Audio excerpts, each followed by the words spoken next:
Well,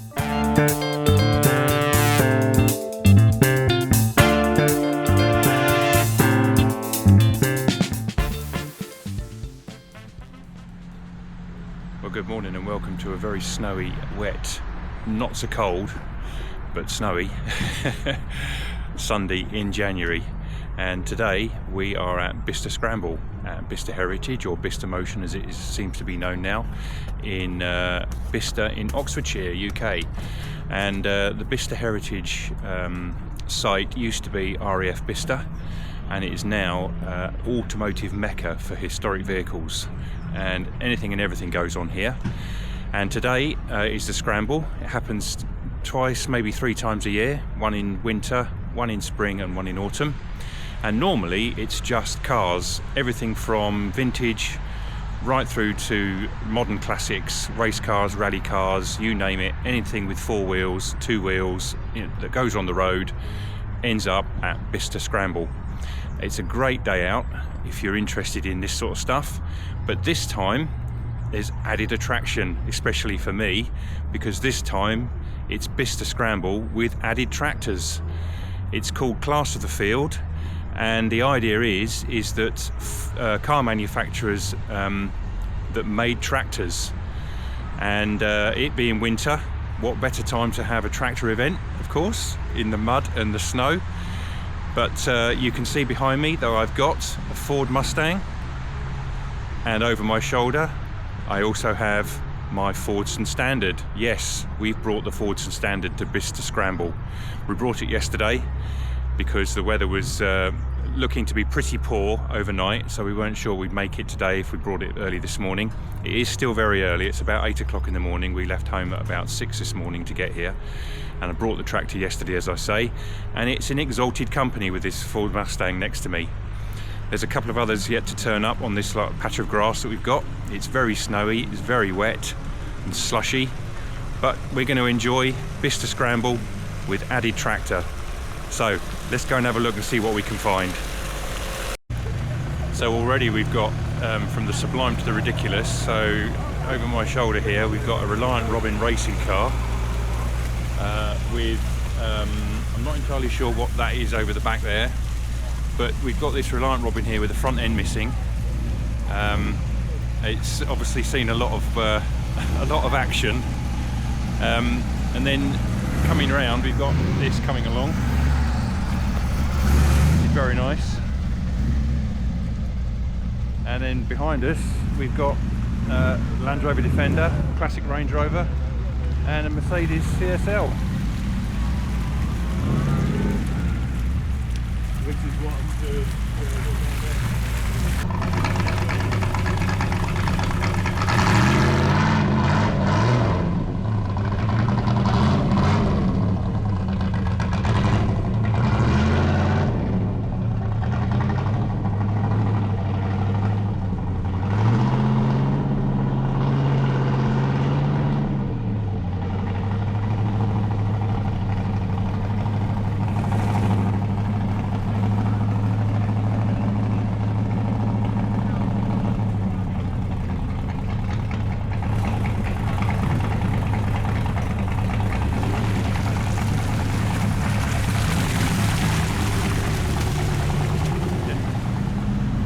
I don't know why I didn't recognise this car. It's a Jaguar XF, and I've got one of these of my own, but I haven't got the fancy paint job or the big wing on the back. But that's what it is, next to the Reliant Robin that we saw a little while ago. Clearly this has had a bit of a battle scar on the front end, so it's properly raced.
I'll talk about what I know about, and this is a replica racer of a Maurice Cowley bullnose car.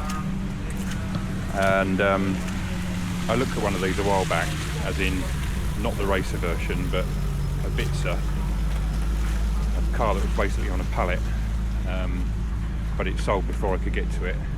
So I quite fancy building something like this.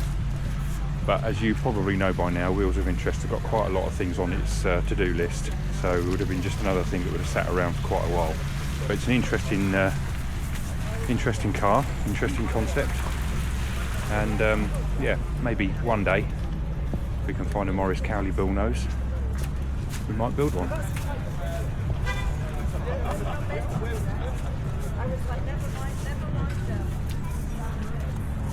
Nice little Bentley.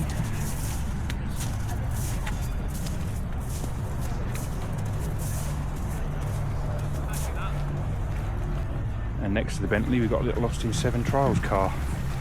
That's seen some action recently, got some fresh mod on it.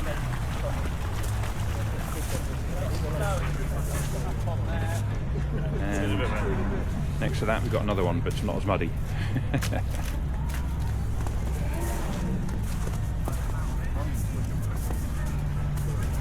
Great little cars, a bit too small for me though.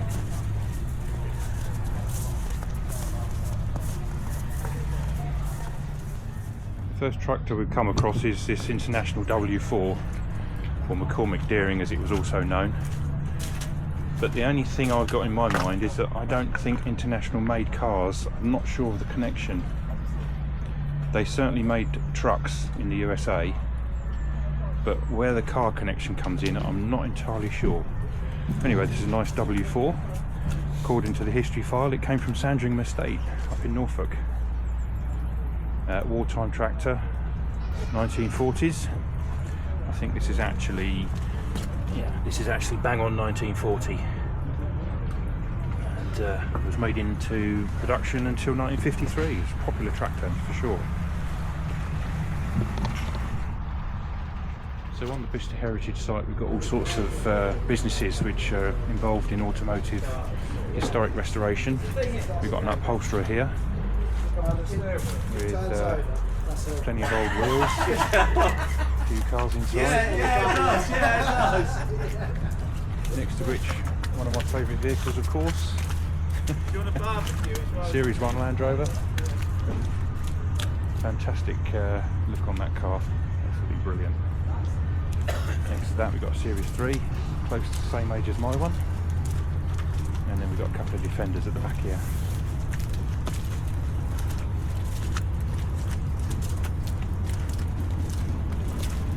Perfect weather for Land Rovers.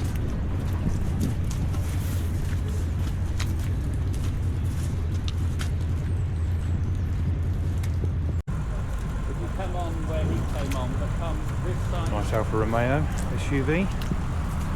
Modern car, of course. Aston DB9.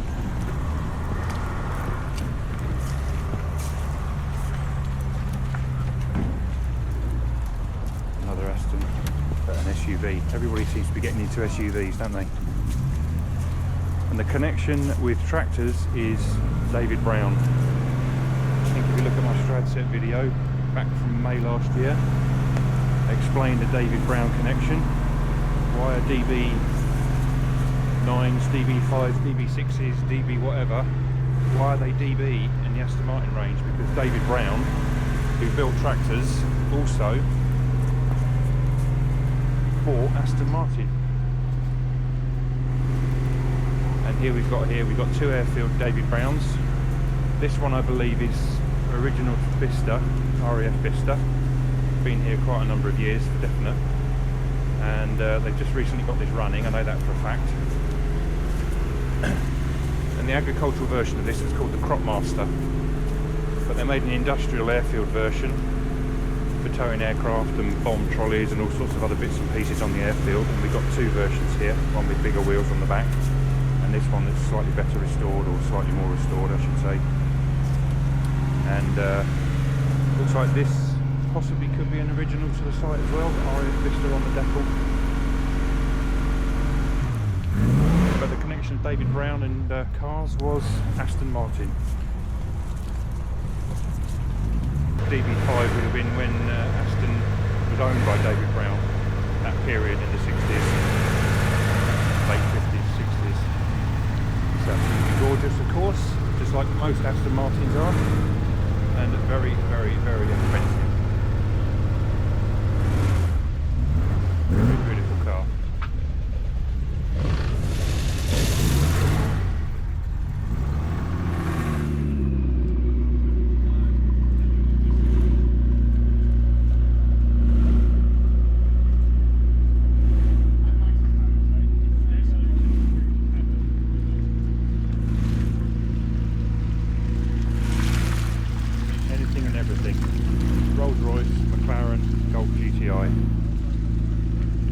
Oh, there's another couple of McLarens as well.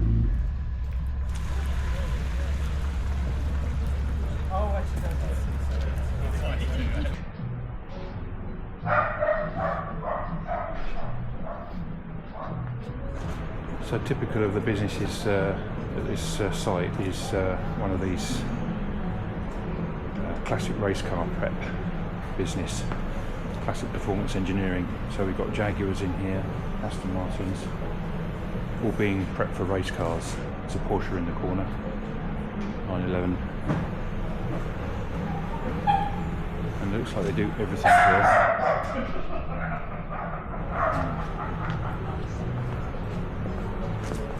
BMW.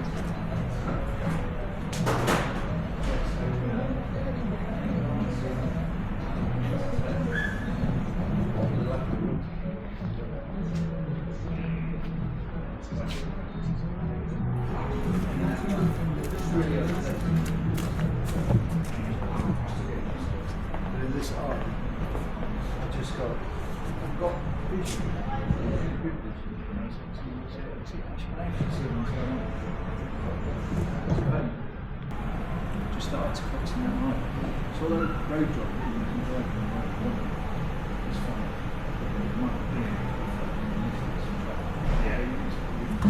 fine. Next up, Ferguson.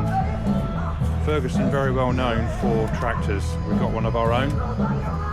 And yes, what can you say about Ferguson? But what have they got to do with cars? Well, they built four-wheel drive systems for cars. And in here we've got a stripped down Ferguson P99 Grand Prix car with four-wheel drive. That's your connection.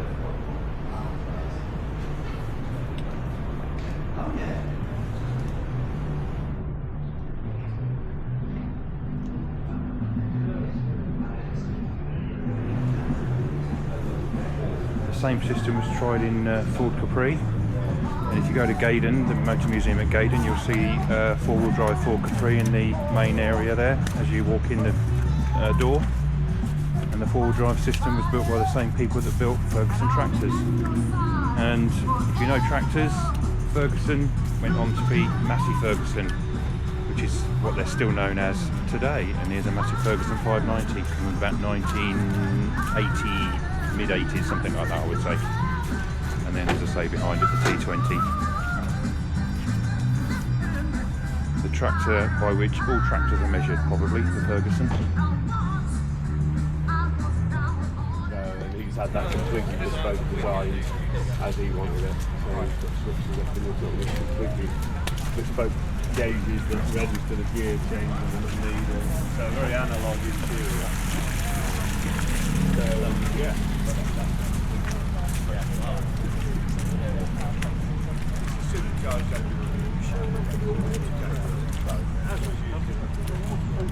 But it's not the 700 horsepower.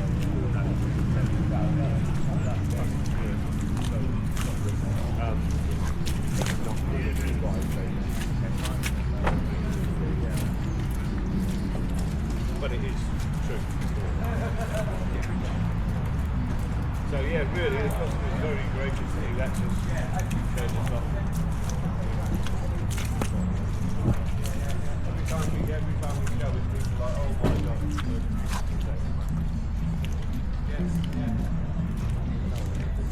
I just love these workshops, don't you?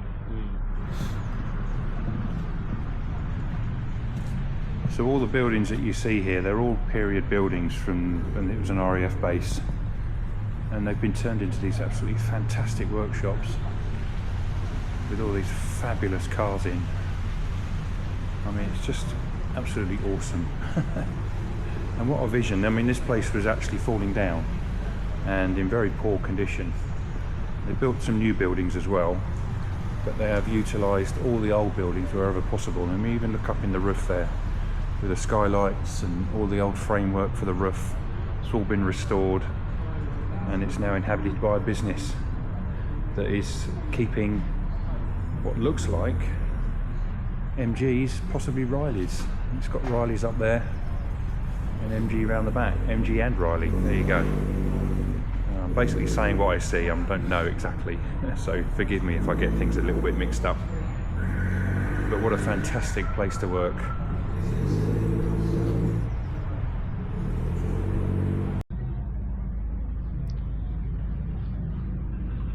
Just another shot of the Riley garage on the other side. Various cars in various states of repair and reassembly. You having a little sketch in my workshop? I am, yeah, love it. I think it's a fantastic place to work. It is. It's my dream job. I'm a lucky boy. So do you know what we do here?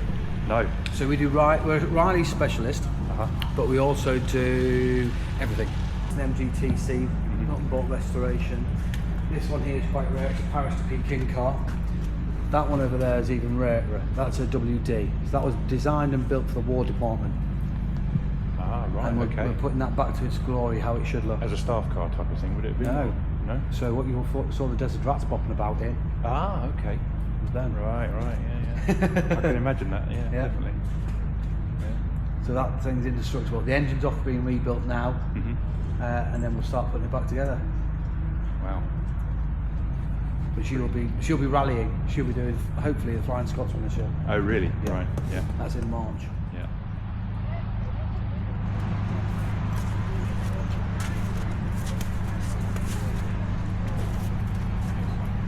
Lamborghini tractor. Maybe a little known fact that Lamborghini actually started making tractors before they made cars. And this is a little 2-cylinder diesel.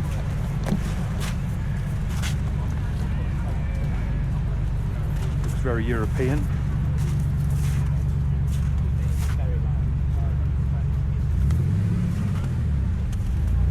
And possibly the most famous person to own a Lamborghini tractor, of course, is Jeremy Clarkson.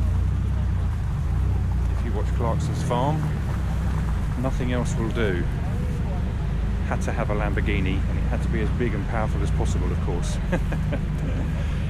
They still make Lamborghinis now, and they're still successful, as well as making obviously very, very expensive supercars.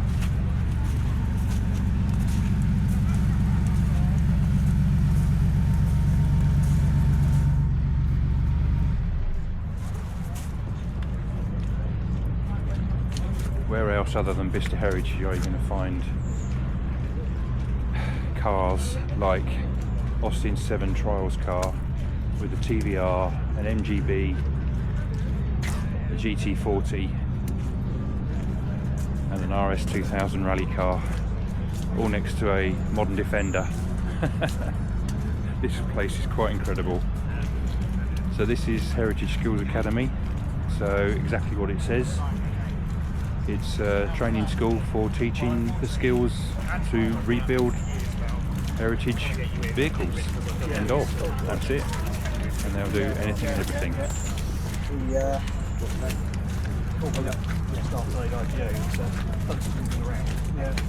I wanted to come in as special projects, like it's actually, it's not like that.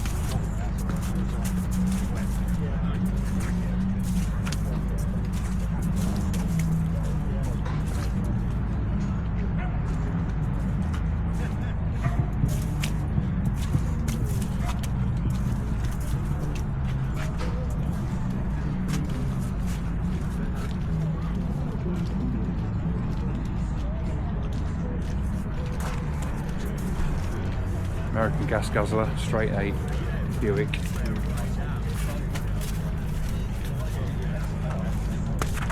A lovely bit of Americana.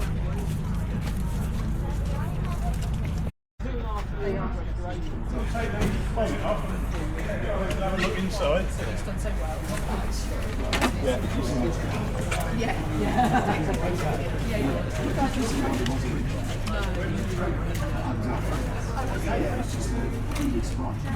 What else comes off? I've never taken it off before. Some take it off for how is it? All right.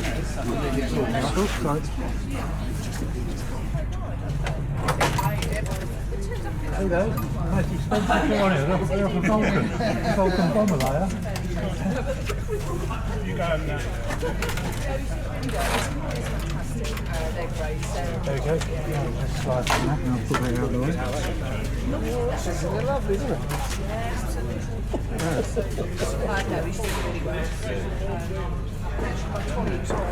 It got down because they race now the Class A, Class B, Class C, which are the straightforward, normally aspirated. They're semi-difficult. Then you get the Coventry Climax and the Reliant engine, the front end cars, and now we've got the Norton 500 basically as well. So it gives a 25-30 cars. Yeah. When the racing is...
Not many people know that Porsche made tractors.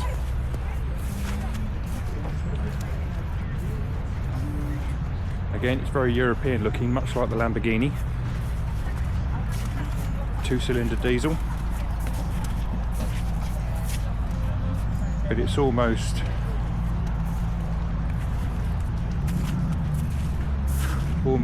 the Sublime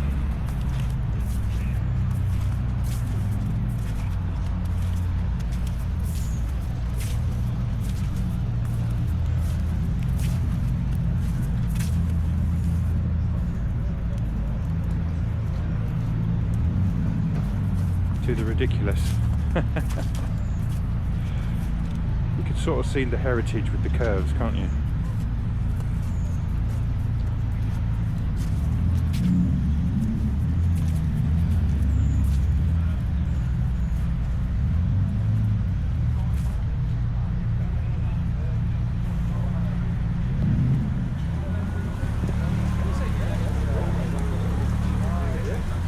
Nuffield tractors were made by the British Motor Company.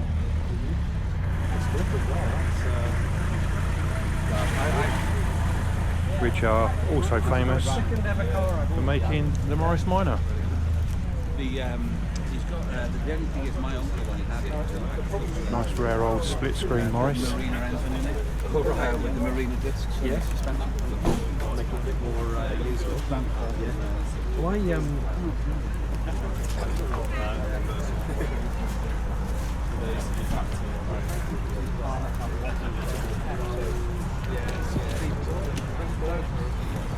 Yeah.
helps with enough there to get it to the race without going into the so race and then you get so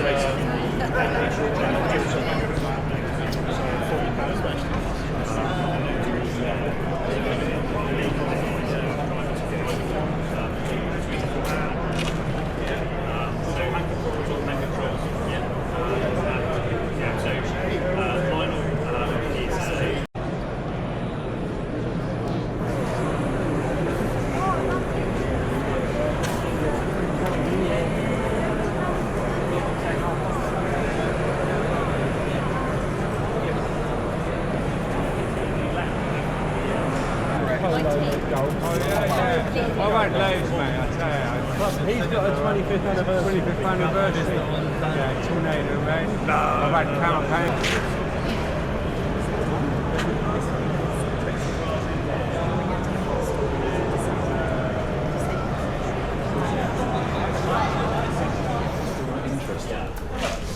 Not really. No?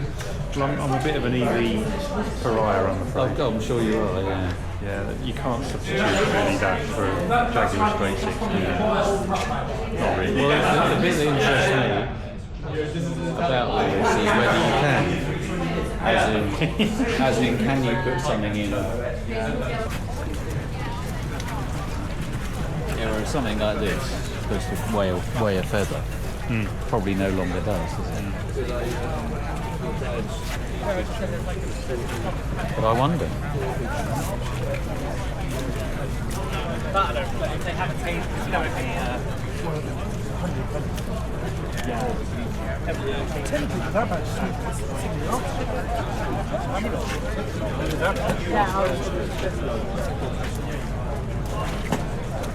They had a Series 3 last time with one of these, didn't they?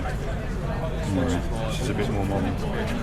So what are your thoughts on Land Rover. I know you obviously love the Land Rover. The trouble with me with the Land Rover is how far is it going to get before it conks out? Because you're going to be doing, well, perhaps not with this one, As a working vehicle. but put a trailer on the back, you'd probably get 100 mile out of it, which wouldn't have got me anywhere near where I wanted to do yesterday when we came with the tractor. As a leisure off-roader, it makes a lot of sense in a way, doesn't it? There's Yeah. endless talk from nothing. Yeah. But you're right, as a working vehicle.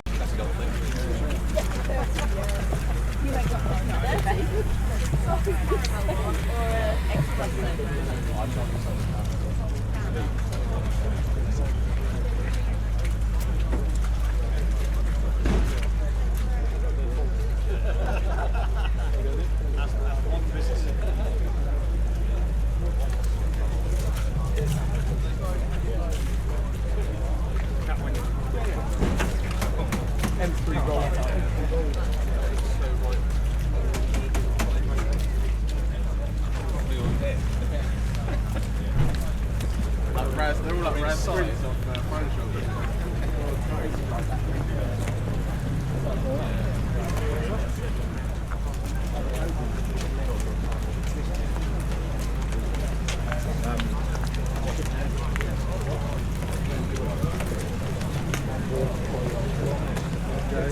But also got all the tires all around.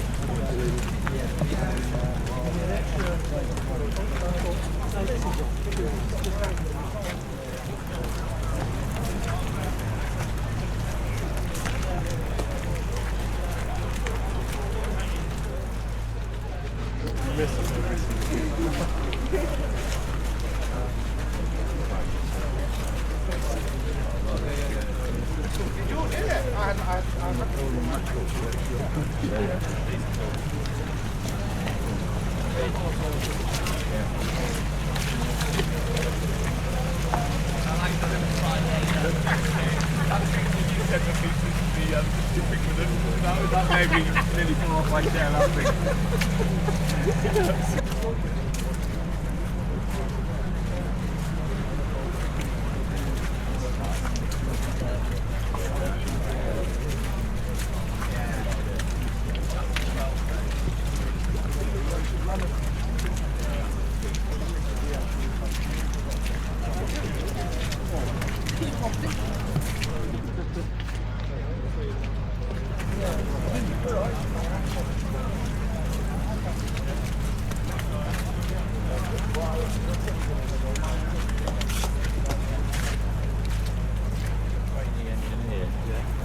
British engineering back to this peak of...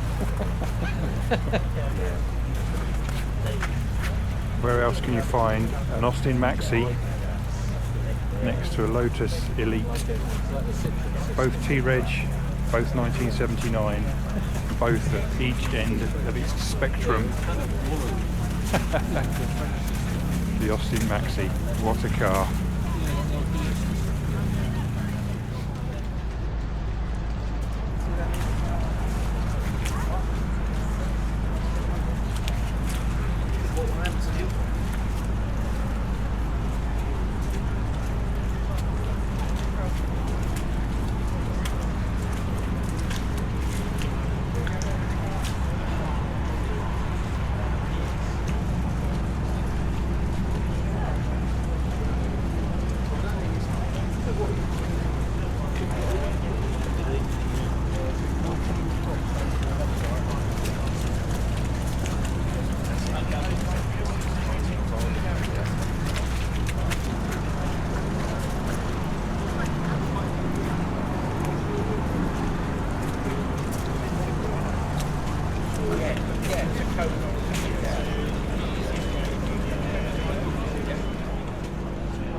Well, maybe we should. I don't know. Maybe we should. Yeah, we might as well. Oh, so sorry.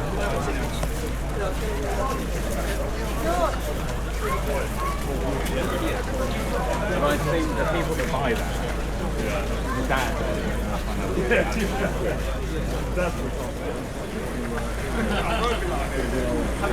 back here on the way before, I'll tell you what,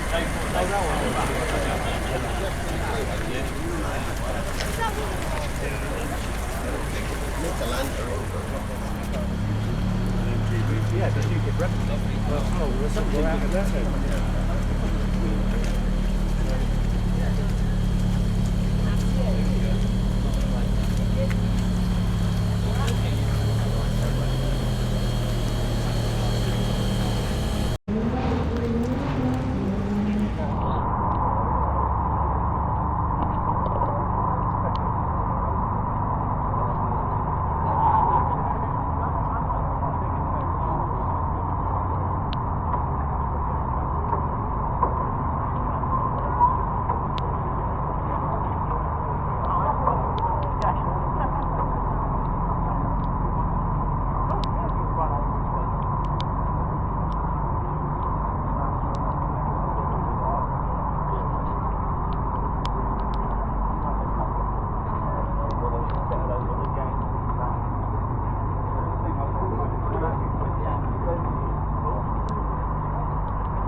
I mean, they're all relative, like the engines for these, you can buy a complete engine for about €40,000 and you haven't got it on half.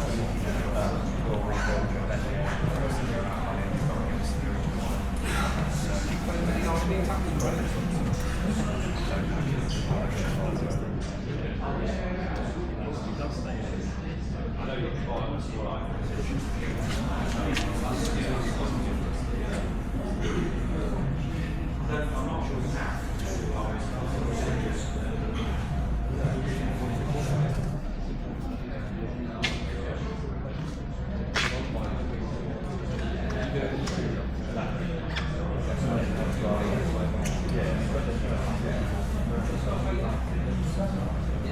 The thing with these is they're drawings, so many drawings about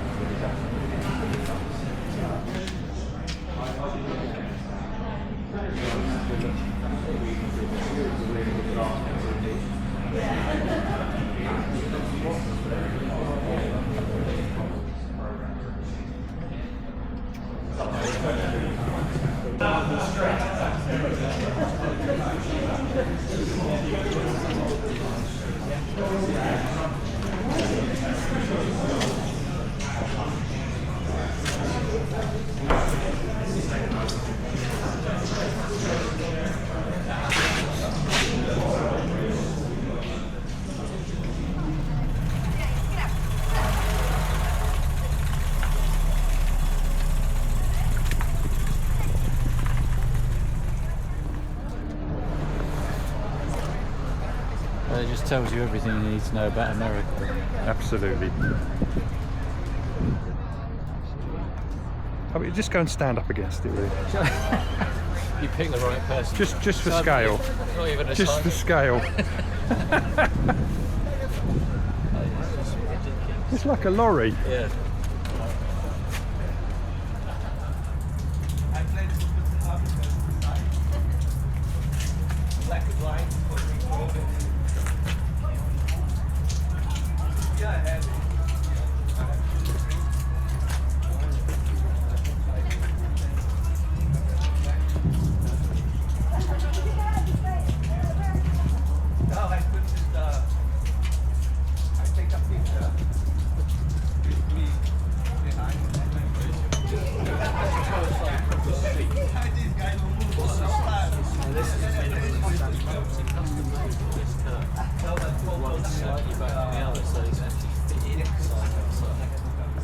Well, there you go, there's Bicester Scramble with added tractors. I've had a great morning, great afternoon.